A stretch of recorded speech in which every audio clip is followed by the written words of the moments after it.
Hello everyone, आप सबका स्वागत है। आरआरबी एनटीपीसी 2019 का सीबीटी 1 का मैथ्स का सॉल्यूशन कर रहे हैं, जिसमें पिछले क्लास में 28 दिसंबर 2020 का पहला शिफ्ट का सॉल्यूशन किए थे। आज के क्लास में इसका दूसरा शिफ्ट का सॉल्यूशन करेंगे, ठीक है। और इसका सीबीटी 2 का मैथ्स का कंप्लीट सॉल्यूशन हो चुका है। सारे वीडियो प्लेलिस्ट में मिल जाएंगे। तो शुरू करते हैं। उससे पहले चैनल पर नए हैं तो चैनल को सब्सक्राइब कर दीजिए। आगे बढ़ते हैं। कह रहा है ए किसी कार्य को 12 दिन में पूरा कर सकता है। बी ए की तुलना में 20% कम कार्यकुशल है। बी को कार्य पूरा करने में कितने दिन का समय लगेगा। ठीक है, देखिए यहाँ पर ए और बी का कार्य क्षमता दिया हुआ है। कह रहा है कि बी जो है ए से 20% कम कार्यकुशल है। 20% का फ्रैक्शन होता है 1/5। यानी ए अगर 5 यूनिट कम करता है तो बी 1 यूनिट कम यानी 4 यूनिट कम करता है। तो ये हो गया इफिशियंसी का रेशियो, कार्य क्षमता का। तो टाइम का रेशियो क्या होगा, इसका उल्टा हो जाएगा, यानी कि 4:5 हो जाएगा। अब देखिए यहाँ पर ए का समय दिया हुआ, ए कितना दिन ले रहा है, 12 दिन। जबकि यहाँ पर ए कितना टाइम ले रहा है, 4 यूनिट। इसी 4 का वैल्यू होगा 12 दिन। तो ये कितना गुना है, 3 गुना। पूछ रहा है कि इसका बी का, तो बी का समय है 5 यूनिट, तो 5 का निकाल देंगे यहाँ पर। इसका 3 गुना है तो इसका भी 3 गुना होगा, यानी कि 15 दिन इसका सही आंसर होगा। Option number 2। आगे बढ़ते हैं। एबीसी एक समबाहु त्रिभुज है। पी क्यू और आर क्रमशः ए बी बी सी और एस सी भुजाओं के मध्य बिंदु हैं। त्रिभुज की भुजा की लंबाई 4 सेंटीमीटर है। तो त्रिभुज पी क्यू आर का क्षेत्रफल ज्ञात कीजिए। ठीक है, एक यहाँ पर ए बी सी समबाहु त्रिभुज बना लेते हैं, ए बी सी। और यहाँ पर क्या कह रहा है कि पी जो है ए बी का मध्य बिंदु, यानी कि यहाँ पर है पी, और बी सी का है क्यू, और ए सी का मध्य बिंदु है आर। तो ये पी क्यू आर, ये छोटा वाला त्रिभुज का क्षेत्रफल पूछ रहा है, जबकि बड़ा वाला त्रिभुज का भुजा यहाँ पर दिया है कितना, 4 सेंटीमीटर। ठीक है, तो पहले हम लोग क्या करते हैं कि बड़ा वाला त्रिभुज का क्षेत्रफल निकाल लेते हैं। वो कितना आ जाएगा, हम पहले भी बता चुके हैं। क्या करना है, भुजा का आधा करना है। ठीक है, तो 4 का आधा कितना हुआ, 2। फिर 2 का स्क्वायर करेंगे, यानी कि ये हो जाएगा 4, और उसके साथ क्या लगाएंगे, √3।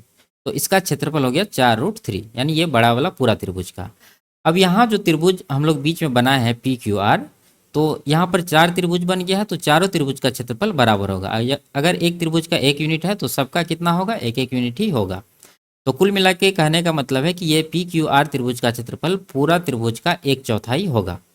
तो पी क्यू आर का क्षेत्रफल कितना हो जाएगा, वो हो जाएगा 4√3, ये बड़ा वाला का, उसको 4 से डिवाइड करेंगे तो ये कट जाएगा, क्या निकल के आएगा, √3। ऑप्शन नंबर 3 इसका सही आंसर है। और ये क्षेत्रफल निकालने का आप इसको फॉर्मूला से भी निकाल सकते हैं, √3/4 इंटू ए स्क्वायर करके। आगे बढ़ते हैं। ए और बी की कार्य क्षमताओं का अनुपात 3:4 है। ठीक है, ए है बी है, इसका जो एफिशिएंसी का रेशियो दिया हुआ है वो कितना है, 3:4 है। ए किसी कार्य को 12 दिन में पूरा कर सकता है, तो बी उसी काम को कितने दिन में पूरा करेगा। सिंपल सा है, पिछले सवाल के जैसा। तो यहाँ पर टाइम का रेशियो इसका उल्टा हो जाएगा, यानी कि 4:3 हो जाएगा। ए का समय है 12 दिन। ठीक है, 4 का वैल्यू 12 दिन के बराबर हो जाएगा। कितना गुना है यहाँ पर, 3 गुना। तो बी का पूछ रहा तो बी का भी 3 गुना करेंगे, तो ये कितना आ जाएगा, 3 तिया 9 दिन। तो 9 दिन ऑप्शन नंबर 2 इसका सही आंसर है। आगे बढ़ते हैं। यदि cos 2 थीटा बराबर sin थीटा है और थीटा जो है 0 से 90 के बीच है, तो थीटा का मान क्या होगा। ठीक है, तो हम लोग लिखते हैं इसको। देखिए cos 2 थीटा है बराबर sin थीटा को cos थीटा में बदल देते हैं, पूरक में लिख देते हैं, क्योंकि यहाँ पर थीटा का मान 0 से 90 के बीच है। तो इसको हम लोग लिख सकते हैं cos 90 माइनस थीटा। ठीक है, अब यहाँ देखिए cos तो दोनों जगह है ही, तो ये थीटा वाला को बराबर करते हैं, यानी कि 2 थीटा बराबर 90 माइनस थीटा। थीटा को इस तरफ लाएंगे लेफ्ट साइड, तो ये हो जाएगा 3 थीटा बराबर 90। 3 से कटाएंगे इसको 3 बार में, ठीक है, 30 बार में कटेगा, तो थीटा का मान आ गया 30 डिग्री। ऑप्शन नंबर 2 इसका सही आंसर है। आगे बढ़ते हैं। पहली 8 भाज्य प्राकृतिक संख्याओं के माध्य और पहली 8 अभाज्य संख्याओं के माध्य का अंतर ज्ञात कीजिए। ठीक है, तो अभाज्य संख्या तो पता ही है सबको कि जो संख्या का केवल 2 गुणनखंड हो। ठीक है, एक तो 1 से कटे और खुद से कटे, वो अभाज्य संख्या होती है। लेकिन भाज्य संख्या में 2 से अधिक गुणनखंड हो, तो सबसे छोटी भाज्य संख्या कौन सी है, 4। ठीक है, 4 से शुरू करेंगे, 4, 6, 8, उसके बाद 9, फिर 10, उसके बाद 12, ठीक है, उसके बाद 14, फिर 15। कितना हो गया, 4, 4, 8 हो गया। अब सबको जोड़ेंगे, इसका माध्य निकालना है, क्योंकि यहाँ पर माध्य पूछ रहा है। तो माध्य निकालने के लिए क्या करते हैं, सबको जोड़ के जितना नंबर है उससे डिवाइड करेंगे। तो सबको जोड़ते हैं, 6 4 10 8 18 9 27 10 37 2 39 10 49 4 53 10 63 5 68 10 78, ठीक है। और टोटल नंबर है 8, तो 78/8 आ गया। दूसरा आप देखिए आवाज संख्या लिखते हैं। सबसे छोटी आवाज संख्या 2, 2 से शुरू करेंगे, 2 3, फिर उसके बाद 5 7, फिर 11, फिर उसके बाद 13 आएगा, फिर 17 आ जाएगा, उसके बाद 19 आ जाएगा। तो 4 4 8, टोटल 8 नंबर हो गया। अब इसका माध्य निकालना, तो सबको जोड़ेंगे, 2 2 3 5 5 10 7 17 17 11 28 3 31 10 41 7 48 10 58 9 67 10 77, यानी 77 टोटल नंबर 8 है। तो 8 से डिवाइड करेंगे। अब ये इसका माध्य हो गया और इसका माध्य यहाँ पर है। अब इन दोनों का अंतर ही पूछ रहा है। तो सिंपल से देखिए, हर दोनों का बराबर है 8, तो हम लोग क्या करेंगे, अंश का अंतर ले लेंगे। यानी 78 में 77 घटाएंगे तो 1 बचेगा और नीचे 8 आएगा। 1/8 इस सवाल का सही आंसर है। आगे बढ़ते हैं। किसी भी प्राकृत संख्या n के लिए 6 पर पावर n माइनस 5 पर पावर n के परिणाम का अंतिम अंक हमेशा क्या होता है, ठीक है। तो हम लोग n का कोई भी वैल्यू यहाँ पर रख के देख लेंगे क्या आ रहा है। तो सबसे छोटी वैल्यू 1 रखेंगे, तो यहाँ पर बन जाएगा क्या, 6 पर पावर 1, यानी 6 इधर 5, अंतर आ रहा है 1 का। अब इसके बाद अगला पावर 2 रखते हैं इस पर, तो ये 36 बनेगा, ये 25 बनेगा। फिर इसका अंतर क्या आ रहा है, 6 में से 5 घटेगा तो इकाई अंक 1 ही आ रहा है, ठीक है। अंतिम अंक पूछ रहा है। उसके बाद अगर 3 भी रखेंगे तो ये हो रहा है 216 माइनस 125, इसका भी इकाई अंक का अंतर 1 ही आ रहा है। इसका मतलब कहने का है कि हमेशा जो अंक आएगा अंतिम वाला वो क्या आएगा, 1 आएगा। ऑप्शन नंबर 2 इसका सही आंसर है, चाहे n का कोई भी वैल्यू यहाँ पर हम लोग रख लें। आगे बढ़ते हैं। यदि p का वैल्यू ये है, q का ये है, तो p/q का मान ज्ञात कीजिए, ठीक है। इसको सॉल्व करते हैं। देखिए यहाँ पर 2 गुना 1 2 हो रहा है, तो 2 और 2 काट देते हैं, ये माइनस में ये प्लस में कट जाएगा। उसके बाद यहाँ कितना बचा, 0.2 है, ठीक है, 0.2, और भाग है, भाग के बाद कोष्टक में क्या है, 2 2 4, यानी कि 0.4 हो जाएगा। तो इसको कटा देते हैं, 1 2, यानी कि 1/2 आ गया। नीचे वाला को सॉल्व करते हैं। यहाँ पर 2 2 कटेगा, 1 बचेगा, यानी 2 में से 1 घटाएंगे तो 1 बचा, माइनस। उसके बाद इसको सॉल्व करिए, देखिए 0.2 है और नीचे आ जाएगा 0.4, इसको कटाएंगे तो 1/2 आएगा। 1 माइनस 1/2 यानी कि 1/2 आएगा। अब p/q करना है, दोनों का मान 1/2 ही है, तो दोनों कट जाएगा, क्या आ जाएगा आंसर, 1, ठीक है। 1.0 इसका आंसर होगा। आगे बढ़ते हैं। निम्न तालिका फरवरी 2018 के 4 सप्ताह के लिए ये दिया हुआ है। फरवरी के महीने में कोलकाता और दिल्ली में AQI के औसत में कितना अंतर था, ठीक है। तो औसत निकालना है, तो सबको जोड़ के डिवाइड करना पड़ेगा। तो जोड़ लेते हैं, ये कितना हो रहा है कोलकाता का, 6 8 14 4 18 2 20 बचा 2 2 7 9 7 16 8 24 बचा 2 2 1 3 2 5 2 7 3 10 1040, ठीक है। और यहाँ पर कितना आ रहा है, 8 6 14 6 20 6 26 बचा 2 2 3 5 4 9 4 13 4 17 बचा 1 2 1 3 2 5 2 7 2 9 976। टोटल 4 वीक है, ठीक है, 4 सप्ताह है, तो 4 से दोनों को डिवाइड करना पड़ेगा। तो ये कितना आएगा, 4 से इसको डिवाइड करेंगे तो 4 दूना 8, 4 6 24, 260 आ रहा है, ठीक है। और इसको कितना आएगा, ये 4 दूना 8 4 चौके 16 4 चौके 16, यानी कि 244 आ रहा है। तो यही दोनों का अंतर पूछ रहा है, औसत में कितना अंतर है ये पूछ रहा है, तो 16 का इसका सही आंसर होगा, ऑप्शन नंबर 1। आगे बढ़ते हैं। यदि ये दिया है तो x का मान क्या होगा, ठीक है। देखिए नीचे 1 है, कोई मतलब नहीं इसका। हम लोग क्या करेंगे, दोनों तरफ स्क्वायर करेंगे। यहाँ पर स्क्वायर जब करेंगे तो यहाँ से ये बड़ा वाला रूट समाप्त हो जाएगा, तो क्या बचेगा, 19 माइनस एक्स रूट 12। और इस तरफ क्या होगा, ये a माइनस बी का होल स्क्वायर यहाँ पर लगेगा, तो 4 + 3 और माइनस 2ab, यानी कि 2 रूट 4 तिया 12। अब देखिए यहाँ पर 19 है, यहाँ पर 4 3 7 हो रहा है, तो 7 को हम लोग लेफ्ट साइड ले आते हैं, 19 में माइनस हो जाएगा तो बचेगा क्या, 12। और उधर ये x रूट 12 को भेज देते हैं, वो प्लस में आ जाएगा, ठीक है। प्लस वाला को पहले लिख देते हैं और माइनस वाला ये जो 2 रूट 12 है इसको बाद में लिख देते हैं। अब यहाँ पर देखिए हम लोग क्या करेंगे, रूट 12 दोनों में है, कॉमन ले लेते हैं, बचेगा x - 2। अब रूट 12 से इसको कटाएंगे तो रूट 12 12 में ये कट जाएगा, ठीक है। अब x का वैल्यू निकालना है, तो x बराबर क्या हो जाएगा, ये 2 को इस तरफ लाएंगे तो रूट 12 प्लस का 2।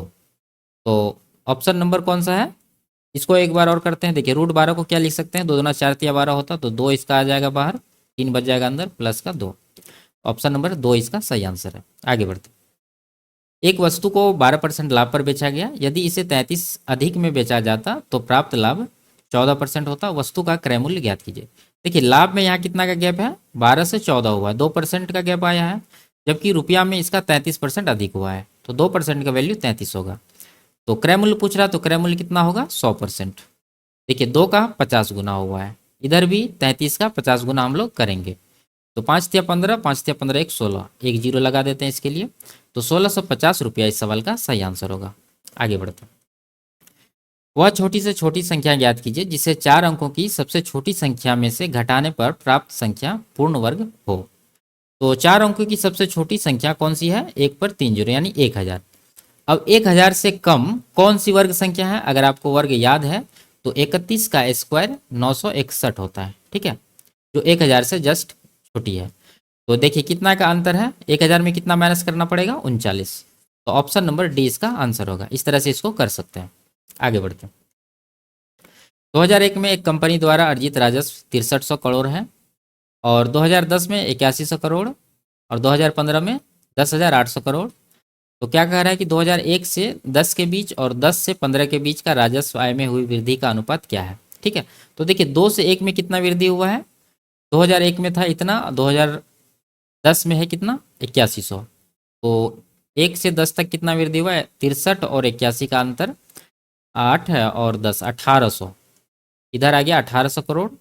और 10 से 15 में देखेंगे, देखिए 10 में है कितना, 8100, और 15 में है 10,800, तो अंतर आ रहा है इसका 2700 का। तो दोनों का अनुपात ही पूछ रहा, तो हम लोग यहाँ पर अनुपात ले लेते हैं, जीरो को हटाइए, 9 से कटाएंगे, 9 दूना 18, 9 तिया 27, यानी 2:3 इस सवाल का सही आंसर है, ऑप्शन नंबर 2। आगे बढ़ते हैं।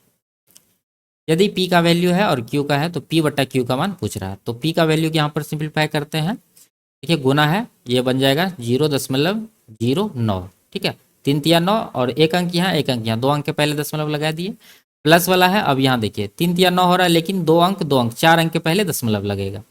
तो यहाँ पर 4 अंक हम लोग लिखते हैं, 3 जीरो देंगे और एक आ जाएगा क्या, 3 तिया 9, यह हो गया। पहले इसको जोड़ लीजिए, नहीं तो गलत हो जाएगा, 9090 दशमलव देंगे। अब इसमें यह माइनस करना, 6 तिया 18 हो रहा है, लेकिन दशमलव 2 और 1 3 अंक के पहले होगा, तो यहाँ पर आएगा 18, और इससे पहले एक जीरो लगा देंगे, टोटल 3 अंक हो गया, यहाँ पर दशमलव लगा देंगे। अब इसको माइनस कर देंगे, तो 9 आ जाएगा, यहाँ 10 में से 8 घटा 2, यहाँ पर 8 में से 1 घटा 7, और यहाँ पर 0.0, ठीक है। ये आ गया किसका मान, P का। लेकिन Q का यहाँ दिया है, P बट्टा Q पूछ रहा है, तो P को ऊपर रखते हैं, 0.729, और नीचे आ जाएगा 0.54। अब यहाँ पर कटाना है दशमलव, देखिए ऊपर में 4 अंक के पहले है, नीचे में 2 अंक के पहले, बाद में देख लेंगे, पहले कटाते हैं इसको। 27 से 2 बार में कटेगा, 27 से 27 बार में कटेगा, 2 से ये कटेगा 13.5 बार में, यानी 13.5 हो गया। 13.5 कटा के आया। अब दशमलव देखिए, नीचे 2 अंक है, ऊपर 4 अंक है, तो नीचे से जब 2 अंक ऊपर के लिए हटा देंगे तो ऊपर में 2 अंक के पहले लगाना पड़ेगा, ठीक है। तो यहाँ पर आंसर कितना हो जाएगा, 0.135, ठीक है, ये दशमलव खिसक के यहाँ पर आ जाएगा, ये 2 अंक के लिए। तो ऑप्शन नंबर कौन सा आंसर है इसका, सी, ठीक है। आगे बढ़ते। एक चुनाव में केवल 2 उम्मीदवार थे, विजयी उम्मीदवार को कुल मतों के 48% मत प्राप्त हुए, उनके विरोधी उम्मीदवार को 6800 मत प्राप्त हुए, जो कुल मतों के 34% के बराबर है। कुल मत अमान्य थे, कुछ मत अमान्य थे, विजयी उम्मीदवार का विनिंग मार्जिन, ठीक है, कितने मतों से जीता, और अमान्य मतों की संख्या क्रमशः क्या होगी, यहाँ पर निकालना है। देखिए यहाँ पर देखिए ये सेंटेंस कि 6800 मत प्राप्त हुआ, लेकिन वो कुल मत का 34% था, तो कुल मत कितना होगा, टोटल होगा, देखिए 6800 जो है वो 34% का वैल्यू है, तो टोटल 100% होगा, तो 100 से इसको गुना करेंगे, 34 से ये कट जाएगा 200 बार में, यानी आ गया ये 20,000 टोटल वोट, ठीक है। अब यहाँ पर विजय उम्मीदवार का मार्जिन पूछ रहा है, देखिए जीतने वाले को 48% और हारने वाले को 34% मिला है, तो यहाँ कितना का मार्जिन है, 34 और 48 का अंतर 14%, ठीक है। तो विनिंग मार्जिन यानी VM हम लोग निकालते हैं, 20,000 का 14% निकलेगा, ठीक है। तो परसेंटेज के लिए 2 जीरो हटाइए, 14 दूना 2800, तो 2800 एक ही ऑप्शन में दिख रहा है, ऑप्शन नंबर बी में, ठीक है। यहाँ पर अगर हम लोग क्रम के अनुसार देखेंगे, और इसका आगे भी निकाल लेते हैं, अमान्य मत कितना होगा, देखिए जीतने वाले को 48, हारने वाले को 34, कुल मिला के कितना हो गया, 8 4 12, ठीक है, और 4 3 7 1 8, 82% हो गया। तो अमान्य कितना रहा होगा, 100% में 82 माइनस करेंगे तो 18% अमान्य रहा होगा। ठीक है, इसी का वैल्यू निकालना है। टोटल वोट है 20,000, तो 20,000 का 18% हो जाएगा अमान्य। तो परसेंटेज के लिए 0 काटिए, 18 दूना 3600 इस सवाल का आंसर होगा। यानी 3600 अमान्य मत हो गया और 2800 विनिंग मार्जिन हो गया। ऑप्शन नंबर 2 इसका आंसर है। आगे बढ़ते, 2600 की धनराशि को दो भागों में इस प्रकार विभाजित करके उधार दिया गया था कि पहले भाग पर प्रति वर्ष 10% की दर से 5 वर्ष का साधारण ब्याज और दूसरे भाग पर प्रति वर्ष 9% की दर से 6 वर्ष का साधारण ब्याज के बराबर है। तो 10% की दर पर उधार दी गई राशि क्या है। ठीक है, तो इसको निकालने का डायरेक्ट रेशियो हम पहले बता चुके हैं। मान लेते हैं पहला भाग x है और दूसरा भाग y है। तो पहला भाग में क्या जाएगा, दूसरा भाग का रेट इन गुना टाइम, यानी कि 9 गुना 6, और दूसरा भाग में पहला भाग का 10 गुना 5 आ जाएगा। तो इसको कटाते हैं 2 से 5 बार में, 2 से 3 बार में, तो ये कट जाएगा, 9 तिया 27 हो गया, ये नीचे 25। टोटल जोड़िए कितना हो रहा है, 27 और 25 52। इसी 52 का वैल्यू यहाँ सवाल में दिया हुआ है 2600 रुपया। तो इसको 2600 के बराबर करेंगे। ये कितना गुना है, 5 से ये 5 बार में कटेगा। ठीक है, 5 और 1 0, 50 बार में ये कट गया। 10% का पूछ रहा है, 10% पहला भाग, तो पहला भाग कौन सा है, एक्स का कितना है 27, तो 27 का यहाँ पर हम लोग निकालेंगे। ठीक है, तो 27 का कितना आएगा, इसका भी 50 गुना करेंगे। 27 पंचे 135 होता है, 1 0 लगाएंगे, 1350 इस सवाल का आंसर होगा। आगे बढ़ते हैं, एक स्कूल में लड़कों और लड़कियों की मिलाकर औसत आयु 16.8 वर्ष है। लड़कों की औसत आयु 15.4 है और लड़कियों की औसत आयु 18.2 वर्ष है। स्कूल में लड़कों और लड़कियों का संख्या का अनुपात ज्ञात कीजिए। सिंपल सा एलिगेशन लगाएंगे, आराम से आंसर निकलेगा। ठीक है, बॉयज़ है गर्ल्स है कि लड़कों का औसत आयु 15.4 और लड़कियों का 18.2 और दोनों का कुल मिलाकर कितना है 16.8। ठीक है, अब यहाँ पर इसका अंतर लीजिए कितना हो रहा है, 182 168 अंतर आ जाएगा। 12 में से 8 घटा 4 और यहाँ पर एक 14 का, इधर भी 14 का ही अंतर आएगा। तो अनुपात लेना है दोनों का, तो क्या आ जाएगा 1:1। ठीक है, तो ऑप्शन नंबर 2 इसका सही आंसर है। आगे बढ़ते, ए किसी कार्य को 20 दिन में पूरा कर सकता है। ए कर सकता है 20 दिन में, बी उसी कार्य को 30 दिन में पूरा कर सकता है। ठीक है, पहले कार्य क्षमता निकाल लेते हैं। टोटल वर्क हो जाएगा, दोनों का एलसीएम 60, 20 तिया 60 होता है, 30 दूना 60 होता है। अब क्या कह रहा है कि अन्य कार्य के कारण एक कार्य पूर्ण होने के पहले ही कार्य छोड़ देता है और शेष 5 दिन तक बी ने अकेले ही कार्य किया। इस स्थिति में कार्य को पूर्ण करने में कुल कितने दिन का समय लगा। देखिए, शेष 5 दिन तक जो बी अकेले काम किया है, तो बी द्वारा 5 दिन में कितना काम हुआ होगा, 5 गुना बी का एफिशिएंसी कितना आया है 2, 2 से गुना करिए 10 यूनिट। अब हम लोग 60 में 10 माइनस कर देते हैं, बचा कितना 50 यूनिट। ये 50 यूनिट काम को ए और बी शुरू में अकेले मतलब दोनों मिलकर किया होगा। तो 50 को करने में कितना टाइम लगा होगा, दोनों का कार्य क्षमता जोड़ के दीजिए हम, 3 2 5, 5 से इसको डिवाइड करेंगे तो आएगा 10 दिन। ठीक है, तो 10 दिन शुरू में हो गया और लास्ट में 5 दिन अकेले किया है कौन, बी, तो 5 दिन ये भी जोड़ेंगे इसमें, तो टोटल कितना दिन लगा 15 दिन। ऑप्शन नंबर डी इसका सही आंसर है। आगे बढ़ते, नीचे 20 छात्रों द्वारा गणित विषय में 30 अंकों में से प्राप्त किए गए अंक दर्शाए गए हैं और दिए गए आंकड़ों का ये निकालना, 2 गुना माध्यिका माइनस बहुलक। तो देखिए माध्यिका निकालते हैं, पहले इसको आरोही क्रम में लिखना होगा, लिख लेते हैं। 7 है सबसे छोटी, उसके बाद 9 है, 7 9, फिर 12 आएगा, 12 कितना बार है, 1 2 3, ठीक है 3 बार है 12, तो लिख लेते हैं इसको आरोही क्रम में। फिर आएगा 13 2 बार, फिर आएगा 14 4 बार, ठीक है। उसके बाद आ जाएगा 15 16, फिर आएगा 17, फिर आएगा 18, 3 बार है 18, फिर उसके बाद आएगा 19, फिर उसके बाद आएगा 20 2 बार। ठीक है, अब यहाँ देखिए बहुलक आसानी से हम लोग निकाल सकते हैं। सबसे अधिक बार कौन सा है 4, 14, तो इसका बहुलक हो जाएगा 14। माध्य इसका कौन सा होगा, टोटल नंबर कितना है 20 छात्र है, तो सम है यहाँ पर। प्रेक्षणों की संख्या जब सम रहता है तो माध्य का जो है बीच वाला 2 पद का एवरेज होता है। तो बीच वाला 2 पद कौन सा है, टोटल 20 है तो 9 अलग कर दीजिए इस तरफ, 9 उधर कर दीजिए, तो 3 3 6 3 9, तो यहाँ से लेके यहाँ तक 9 पद हो गया। और यहाँ से लेके लास्ट तक 9 पद हुआ, तो बीच में बचा ये। तो दोनों का एवरेज क्या आ जाएगा, 14 ही आएगा। ठीक है, 14 14 28 को 2 से डिवाइड करेंगे तो 14। तो 2 गुना माध्यिका, यानी 2 गुना माध्यिका है 14, माइनस का 14 करना, तो इसका आंसर कितना आ जाएगा, 14। ऑप्शन नंबर ए इसका आंसर होगा। आगे बढ़ते, एक भिन्न के अंश हर से 2 कम है। यदि अंश को 2 से गुना किया जाता है और हर को 3 से गुना किया जाता है तो प्राप्त भिन्न 2/9 के बराबर होती है। भिन्न ज्ञात कीजिए। ठीक है, तो इसको ऑप्शन से सॉल्व कर लेंगे। ठीक है, अंश हर से 2 कम है तो सब में 2 2 का अंतर है। ठीक है, अब यहाँ देखिए, अंश को 2 से गुना किया जाता है, हर को 3 से, यानी इसको 2 से गुना करेंगे, इसको 3 से, क्या ये 2/9 बन रहा है, ये बन रहा है कितना, 10/21। तो ये आंसर नहीं होगा। इसमें अगर 2/3 से गुना करेंगे तो ये क्या बनेगा, 6/15। ये भी नहीं होगा। ठीक है, कटाएंगे, 6 3 दूना 6, 3 5 15, 2/5 हो रहा है, जबकि चाहिए कितना, 2/9। ये भी नहीं होगा। उसके बाद ये 2 से गुना करिए यहाँ पर 3 से, तो ये बन जाएगा 14/27। ये भी नहीं है। इसमें करेंगे तो ये आंसर आ जाएगा। 2 1 का 2 हो रहा है, नीचे 3 3 9 हो रहा है, तो 2/9 यहाँ हुआ, तो ऑप्शन नंबर डी इसका सही आंसर है। ठीक है, समीकरण बनाने से बढ़िया है कि ऑप्शन से रख के चेक कर लेंगे। आगे बढ़ते, यदि P square plus Q square minus R square बराबर 0 है तो इसका मान क्या होगा। ठीक है, तो देखिए सॉल्व करते हैं। पी स्क्वायर है, क्यू स्क्वायर है, और ये आर स्क्वायर माइनस वाला जो है इसको राइट साइड भेजते हैं, तो क्या आ जाएगा, आर स्क्वायर प्लस में आ जाएगा।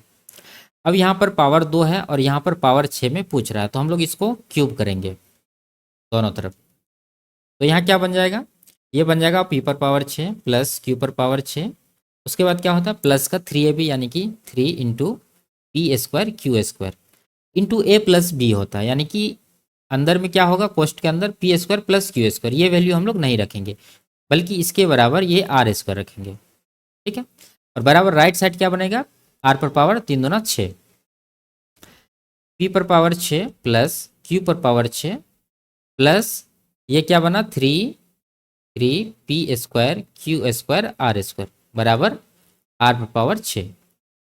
अब देखिए यहाँ पर p पर पावर 6 प्लस q पर पावर 6, ये r पर पावर 6 जो है इसको लेफ्ट साइड ले आते हैं, ये माइनस में आ जाएगा r पर पावर 6 बराबर, इसको इस तरफ भेजते हैं राइट साइड, तो ये माइनस का 3 P square Q square R square बनेगा। अब यहाँ देखिए इसका वैल्यू निकालना है, तो हम लोग क्या करेंगे, ये वैल्यू हम लोग निकाल चुके हैं पहले से। यहाँ पर इसका मान कितना है, ये है, तो इसके जगह पर ये रख देते हैं, यानी कि -3 P square Q square R square, और भाग है उसके बाद ये है, भाग के नीचे यानी कि ये आ जाएगा P square Q square R square, तो ये दोनों तो कट ही जाएगा। आंसर क्या आ गया, -3।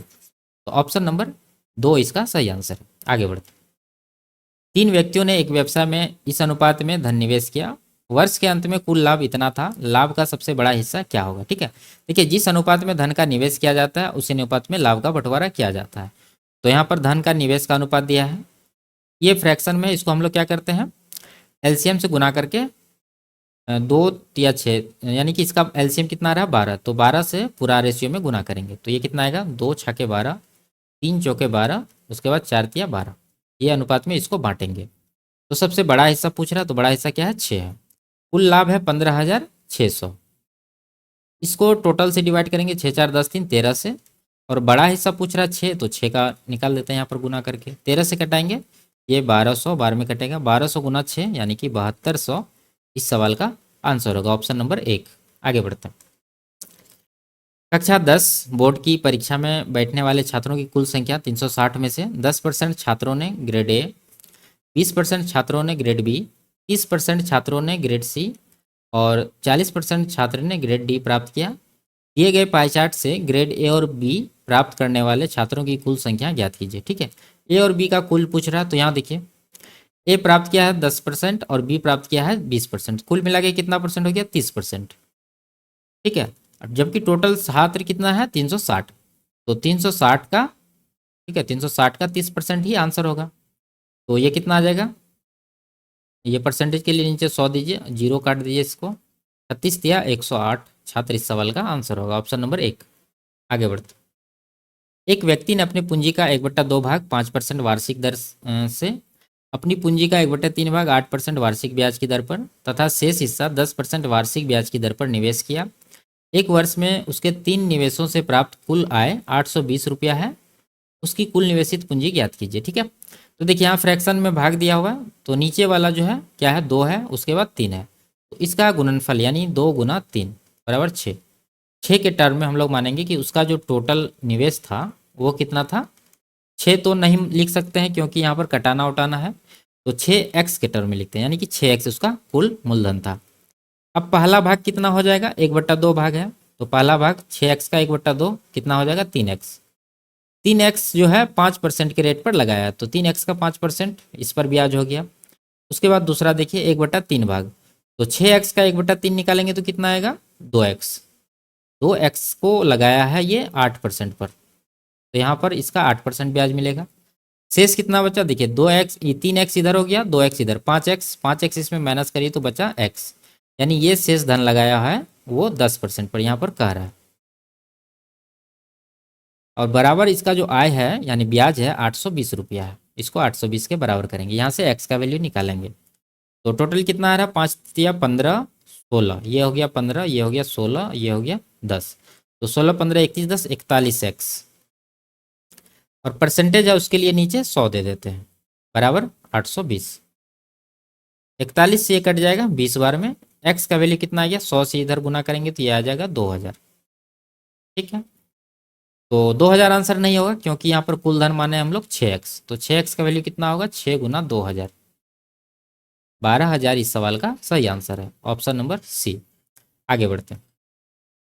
ए बी सी डी एक समांतर चतुर्भुज है, भुजा बी सी को ई तक इस प्रकार बढ़ाया जाता है कि बी सी बराबर सी ई है। ए ई सी डी को बिंदु पी पर प्रतिच्छेदित करती है, त्रिभुज ए बी का क्षेत्रफल इनमें से किसके बराबर होगा। ठीक है, तो एक समांतर चतुर्भुज हम लोग यहाँ पर बना लेते हैं इस तरह से। इसका नाम है ए बी सी और डी। क्या कह रहा है कि बी सी को ई तक बढ़ाया गया, इसमें कि बी सी सी ई के बराबर होगा। तो बी सी को हम लोग ई तक बढ़ाते हैं, यहाँ पर मान लेते हैं ये बिंदु है ई, यहाँ तक बढ़ा देंगे, और ये दोनों बराबर है, सवाल में ऐसा कह रहा है बी सी बराबर सी। ए ई सी डी को पी पर प्रतिच्छेद करती है, यानी ए से ई को मिलाते हैं हम लोग, और ये जो बिंदु है ये कौन सा है पी। ठीक है, पूछ रहा है कि ए बी त्रिभुज का क्षेत्रफल किसके बराबर होगा। ये त्रिभुज ए बी ई ये किसके बराबर होगा बताइए। देखिए मान लेते हैं समांतर चतुर्भुज जो है इसका आधार ये बी सी है। ठीक है, और ये दोनों बराबर है, सी ई और बी सी बराबर है, तो ये भी बराबर ही होगा, यानी अगर ये x मानेंगे तो ये भी x ही होगा। और ऊंचाई जो है ये दोनों में कॉमन होगा, ये त्रिभुज के लिए भी ऊंचाई हुआ और ये समांतर चतुर्भुज के लिए भी ऊंचाई का काम करेगा। अब क्षेत्रफल निकाल के देख लेते हैं। पहले त्रिभुज का क्षेत्रफल निकालिए, यानी त्रिभुज ए बी ई का कितना आ जाएगा 1/2 गुना आधार इसका हो गया x प्लस एक्स 2x, और गुना ऊंचाई h, तो 2 2 कट जाएगा, गुना करने के बाद क्या आएगा एक्स एच, ये हो गया त्रिभुज का क्षेत्रफल। अब यहाँ पर आंसर में तो समांतर चतुर्भुज ही है, लेकिन उसका यहाँ पर भाग में दिया हुआ, तो समांतर चतुर्भुज का आप क्षेत्रफल निकालिए, वो कितना आएगा, उसका होता है आधार गुना ऊंचाई, तो इसका आधार आ जाएगा कितना x। ठीक है, यहाँ से यहाँ तक x है, x माने हैं, तो ऊंचाई गुना ये आधार गुना ऊंचाई, ऊंचाई है h, तो गुना करेंगे तो एक्स एच ही आएगा। तो दोनों देखिए बराबर है, तो बराबर वाला इसका सही आंसर होगा, ऑप्शन नंबर सी। आगे बढ़ते हैं। यदि ये दिया है तो x का मान क्या होगा। ठीक है, तो देखिए √x है, √2 को राइट साइड भेज देते हैं तो हो जाएगा √3 माइनस √2। अब दोनों तरफ स्क्वायर करिए क्योंकि रूट हटा के x का मान पूछ रहा है, तो इधर x हो जाएगा, और यहाँ पर क्या होगा a माइनस बी का होल स्क्वायर लगाएंगे, यहाँ पर 3 + 2 माइनस का 2 √6 हो जाएगा, तो x बराबर 3 2 5 माइनस 2 √6, तो ऑप्शन नंबर ए में है 5 माइनस 2 √6, ये इसका आंसर होगा। आगे बढ़ते हैं। यदि x बराबर a साइन टी, y बराबर b टेन टी है तो इसका मान क्या होगा। ठीक है, तो सॉल्व करते हैं। देखिए x है, a को इस तरफ लाइए लेफ्ट साइड, तो x/a हो जाएगा बराबर साइन टी। उसी तरह इसको भी करेंगे, y/b हो जाएगा बराबर टेन टी। ठीक है, देखिए यहाँ पर x/a है, जो पूछ रहा है वो उल्टा है इसका, यानी a ऊपर है x नीचे है, तो हम लोग भी इसको क्या करेंगे उल्टा देंगे, यानी इसका रेसिप्रोकल कर देंगे, ये हो जाएगा a/x। जब इधर उल्टा है तो इधर भी उल्टाना होगा, तो इधर उल्टाएंगे तो 1/sin होगा, इसको हम लोग cosec t लिख सकते हैं, cosec t। उसी तरह यहाँ भी b/y बराबर हो जाएगा, टेन का रेसिप्रोकल क्या होता है cot, यानी इधर हो जाएगा cot t। अब दोनों का स्क्वायर का अंतर पूछ रहा है, तो हम लोग स्क्वायर का अंतर जब लेंगे तो cosec square minus cot square आएगा, जो कि 1 होता है। तो इसका आंसर 1 होगा। तो हम लोग यहाँ पर करके देख लेते हैं, ठीक है, समझाने के लिए। बराबर कॉसेक स्क्वायर टी, और ये आ जाएगा B square minus B square बट्टा वाई स्क्वायर बराबर कॉट स्क्वायर टी। ठीक है, इन दोनों का मान पूछ रहा है, इन दोनों का अंतर ले लेंगे, तो इसका आंसर होता है 1। Cosec square minus cot square बराबर 1। और 10 में कौन सा होता है, sec square minus tan square बराबर 1 होता है। ठीक है, आगे बढ़ते। इन्हीं दो संख्याओं का योग 1500 है। इनका एलसीएम 16,379 है। दोनों संख्याएं ज्ञात कीजिए। ठीक है, तो देखिए एलसीएम दिया हुआ है, एचसीएफ को हम लोग मान लेते हैं एच है, तो पहला नंबर हो जाएगा एच एक्स, दूसरा नंबर हो जाएगा एच वाई, और दोनों का योग 1500 है। दोनों को जोड़िए, H X plus H Y हो जाएगा बराबर 1500, और दोनों का गुणन यानी एलसीएम दिया हुआ है 16,379, यानी एच एक्स वाई, इन दोनों का एलसीएम एच एक्स वाई होगा बराबर 16,379। अब क्या करेंगे, अब नीचे वाला से ऊपर वाला को डिवाइड कर दीजिए, एच यहाँ पर कट जाएगा, बचेगा क्या, एक्स प्लस वाई बट्टा एक्स वाई, और बराबर हो जाएगा 1500 बट्टा 16,379। अब हम लोग को पता करना है कि वो दो नंबर कौन सी है जिसको जोड़ने पर 1500 और गुना करने पर 16,379 हो जाए। यहाँ पर ऑप्शन से हम लोग देखेंगे। देखिए इन दोनों को जोड़ेंगे तो 1500 से सबको जोड़ने पर हो रहा है, और गुना करने पर देखते हैं। देखिए लगभग में हम लोग देखेंगे 1489 है गुना 11 है, तो ये जब गुना करेंगे तो इतना आ जाएगा। जबकि इसके बाद वाला ऑप्शन को गुना करेंगे तो ये 16,000 से बहुत ज़्यादा हो जाएगा। 14 दूना 28,000 के करीब जा रहा है, 10 चौके 40,000 से ऊपर जाएगा, ये 14 चौके 56,000 से ऊपर जाएगा। ठीक है, तो इसका ऑप्शन नंबर ए इसका सही आंसर है। आगे बढ़ते, उस सबसे लंबे स्तंभ की लंबाई ज्ञात कीजिए जिसे 10 मीटर, 8 मीटर और 6 मीटर की विमाओं वाले कमरे में रखा जा सकता है। तो कमरा घनाभाकार होगा। कहने का मतलब है कि घनाभ का विकर्ण निकालिए। तो घनाभ का विकर्ण निकालने का फॉर्मूला क्या होता है, root under L square plus B square plus H square. तो हम लोग निकाल लेते हैं। रूट के अंदर में लिखेंगे क्या, 10 का स्क्वायर यानी 100 प्लस 8 का स्क्वायर 64 प्लस 6 का स्क्वायर 36। सबको जोड़ने पर क्या आ रहा है, 200। 200 में से 10 आ जाएगा यानी वर्गमूल बच जाएगा रूट में 2। तो ऑप्शन नंबर 3 इसका आंसर होगा। आगे बढ़ते, यदि x इस समीकरण को संतुष्ट करता है तो एक्स क्यूब माइनस 1/x³ का मान क्या होगा। ठीक है, देखिए यहाँ पर अगर देखेंगे तो ये x माइनस 1 का होल स्क्वायर है। ठीक है, बराबर 0 करेंगे तो यहाँ से x का वैल्यू क्या आएगा, 1 आएगा। अब ये एक इस यहाँ पर जो पूछ रहा है इसमें रख देंगे, तो 1 माइनस 1 बराबर 0 इसका आंसर होगा, ऑप्शन नंबर सी। ठीक है, आगे बढ़ते हैं। √3 इकाई भुजा वाले समबाहु त्रिभुज के परिवृत्त की त्रिज्या ज्ञात कीजिए। ठीक है, परिवृत्त का त्रिज्या निकालने का फॉर्मूला होता है a/√3, और अंतःवृत्त का होता है a/2√3। तो यहाँ पर परिवृत्त का पूछ रहा है तो हम लोग इसका प्रयोग करेंगे। तो a कितना दिया हुआ है, √3, यानी √3 और नीचे भी √3 देना है, तो दोनों कट के क्या बचेगा, एक इकाई इस सवाल का सही आंसर है, ऑप्शन नंबर डी। आगे बढ़ते हैं। एक संख्या में 40% की वृद्धि की जाती है और उसके बाद 40% की कमी की जाती है। संख्या में शुद्ध परिवर्तन ज्ञात कीजिए। तो इसको सक्सेसिव फार्मूला से बना सकते हैं और रेशियो से भी बना सकते हैं। तो सक्सेसिव से बनाना ज़्यादा आसान है। यहाँ पर क्या हो जाएगा, 40 माइनस 40 माइनस 40 गुना 40/100। ठीक है, तो 100 के लिए दोनों जीरो काट देते हैं, यहाँ क्या हो जाएगा, ये दोनों भी कट जाएगा, 4 गुना 4, और माइनस भी है तो माइनस का 16। तो माइनस में आया है 16, इसका मतलब है कि 16% कमी को दर्शाता है, ऑप्शन नंबर डी इसका सही आंसर है। आगे बढ़ते हैं। वह छोटी से छोटी पूर्ण वर्ग संख्या ज्ञात कीजिए जो 12, 15 और 18 से पूर्णतः विभाज्य है। ठीक है, देखिए ऑप्शन में देखेंगे तो सभी पूर्ण संख्या है। यहाँ पर जब देखेंगे तो 18 से भी विभाज्य होना चाहिए। 18 में क्या है, 9, यानी 9 गुना 2 18 होता है। तो चेक करेंगे कि कौन सा ऑप्शन 9 से कट रहा है। तो 9 से ये कट रहा है, ये नहीं कट रहा है। 5 2 7 2 9 1 10, ये भी नहीं कट रहा है। 5 2 7 6 13, ये भी 9 से नहीं कट रहा है। एक ही ऑप्शन है जो इसका सही आंसर होगा। आगे बढ़ते हैं। निम्नलिखित को हल करिए।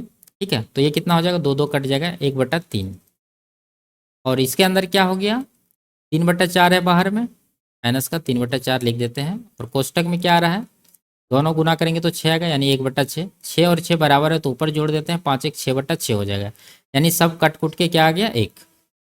तो 1 इसमें गुना करना जरूरी नहीं है। उसके बाद गुना 4/21 है, 4 4 कट जाएगा, 3 7 21, यानी ये आ गया 1/7। अब दोनों को माइनस करना, तो ये एलसीएम 21 आ जाएगा, 7 एक का 7, इधर 3 एक का 3, यानी 4/21 इसका आंसर होगा, ऑप्शन नंबर डी। आगे बढ़ते। तो ये लास्ट सवाल था। वीडियो आपको कैसी लगी कमेंट में ज़रूर बताइए। अच्छी लगी तो वीडियो को लाइक और चैनल को सब्सक्राइब कर दीजिए। फिर मिलते हैं अगले क्लास में, तब तक के लिए बाय बाय, टेक केयर।